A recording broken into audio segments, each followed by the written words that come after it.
Бәріңізге ассалаумағалейкум қазақ елі. Қазақстан Республикасының президенті Қасым-Жомарт Кемелұлы Тоқаевқа, Қазақстан Республикасының сыртқы істер министрлігіне, Қазақстан Республикасының парламент мәжілісіне және Қазақстан Республикасының ұлттық қауіпсіздік комитетіне осы үндеуімізді жолдаймыз.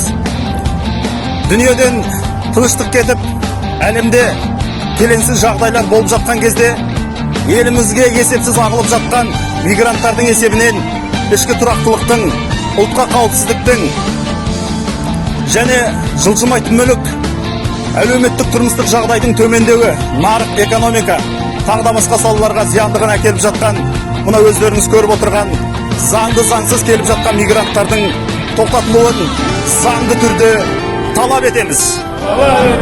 Және оқу іздеп қалаға келіп, далада қонып жүрген студент жастарымыздың жатақхана мәселесін шешіп бере алмай отырған кезде, бұл мәселе қалай болмақ?